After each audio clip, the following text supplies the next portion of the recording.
Hi guys, this is your boy Hussein on No Jump Talk, taking your mind, energy, soul to the next level, guys. Hope you guys doing good, feeling well, and happy, and keeping it real. Right, guys. Today I want to talk about shadow work and doing the inner work, but still not making the gains and still not making the progress. Now, there's many people, right, doing shadow work, and they hit a roadblock, right, and they hit a wall, and they do the shadow work, but they just go in cycles and cycles and cycles, right? They don't seem to come out to the other end. They don't seem to liberate themselves. They don't seem to become free, right? So, in this episode, we're going to talk about what's stopping them, what's the blockages, and what's the problem. Let's break this down. Right, let's do this. In my humble view, I think, right, one of the biggest obstacles in not making progress in doing shadow work is being ungrateful. Okay, being ungrateful is one of the biggest obstacles I feel in shadow work, because when you are ungrateful, you can develop a mentality of victimness.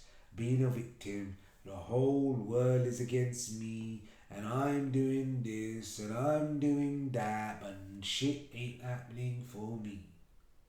Yeah, the world is just a bitch, and I'm doing all this work, and I'm doing all these things, and I am just getting lumbered all day long in the past, present, and probably even in the future.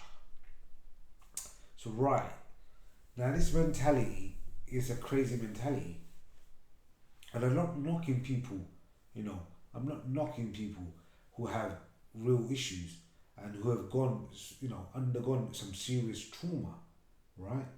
And real difficulties. But let me just be straight up, and let me just keep it real. Those people who have gone through trauma, and those people who have gone through real suffering, right? That experience really humbles them, okay, and it kind of weakens them, and they don't have this kind of like facade of arrogance, this face of ego, right? And I'm not judging ego, but there's levels of ego. And sometimes when the ego reaches to a point where it makes you totally deluded and makes you see the reality in a misconstrued way, it becomes a massive problem. So let me just back up now, because I'm getting all over the place. And let me come back to the real point about being ungrateful, right? When you are ungrateful, right, you start thinking the whole just nothing is going right for you, and everything is doom and gloom, and you see a problem 10 times bigger than what it really is, and then that trauma becomes massive.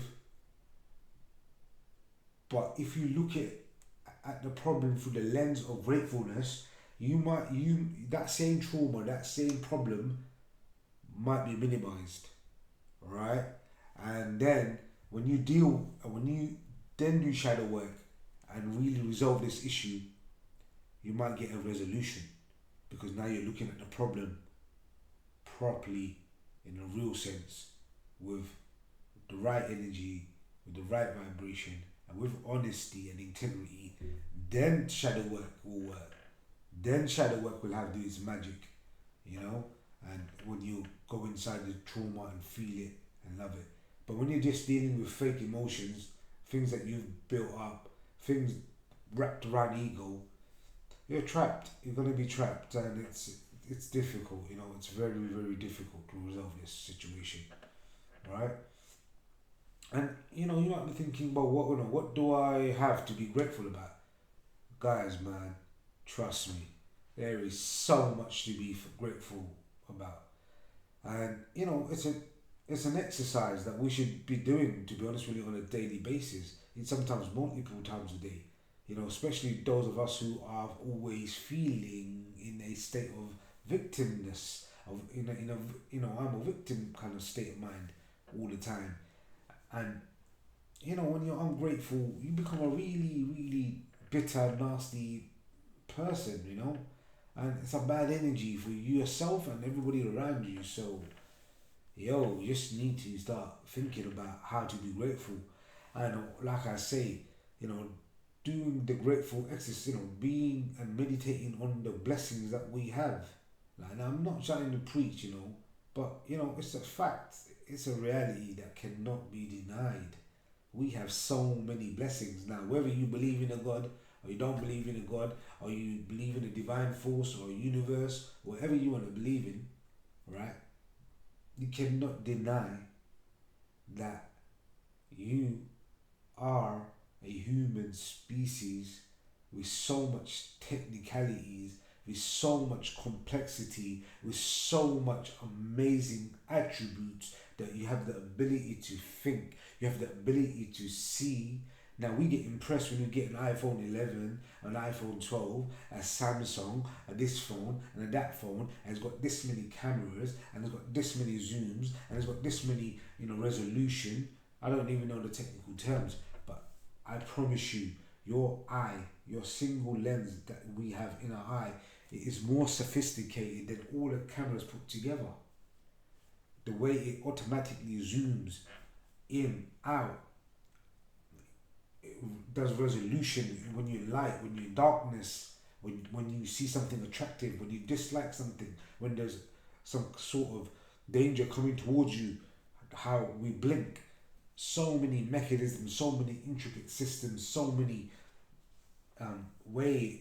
the lenses in the eye, so many different systems are occurring in one glance, in one image capturing and processing of this image in the mind. All these things are happening, guys, right? This is just the eye.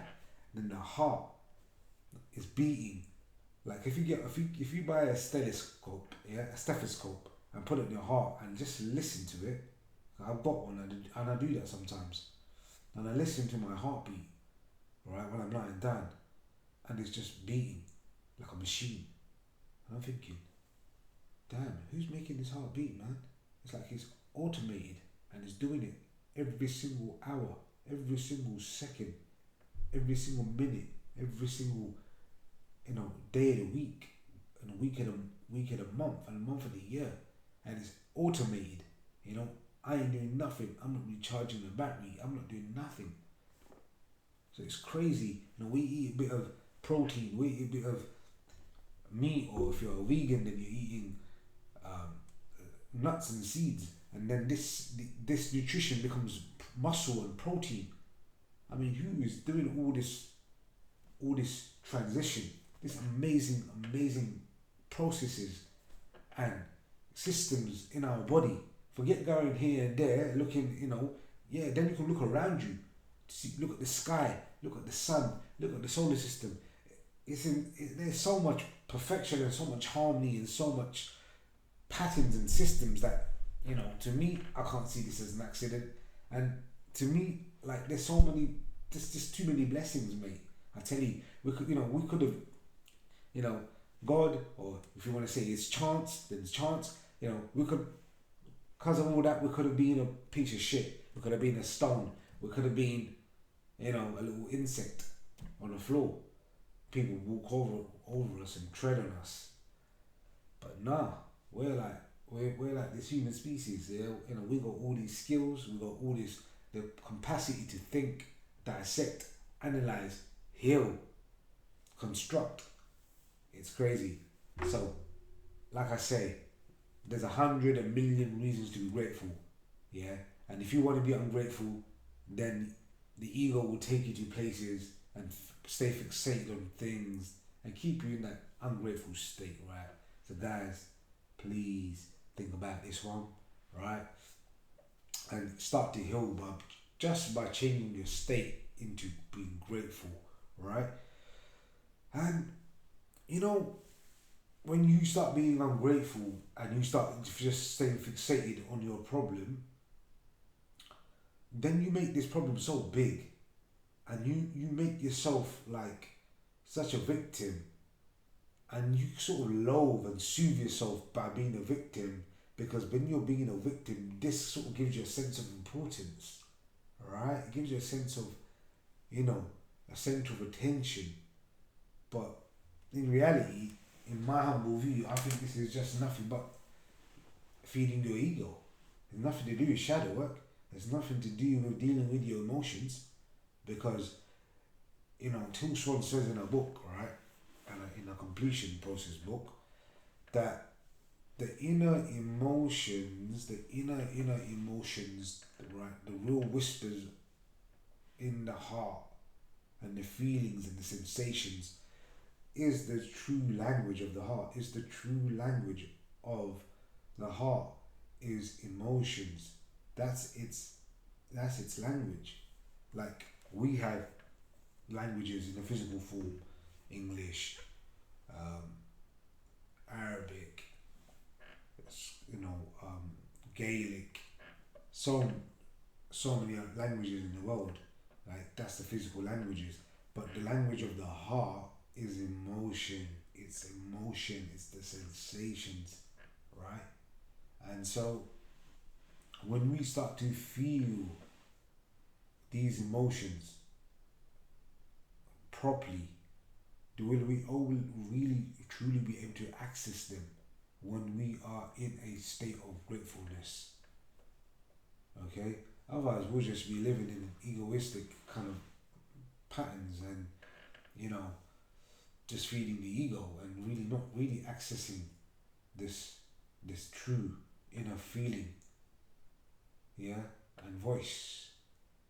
So guys, hope this all makes sense. Um, you know, and we can change our states into like gratefulness, and then do the shadow work, and then really dive deep into our feelings, and then I think we'll make some headways, and then we'll release some traumas. Otherwise, you know, I think, you know, yeah, we're just gonna use shadow work. We're gonna use, um, you know, the healing mechanisms. You know, just to you know, soothe ourselves in just being bitter and being a victim.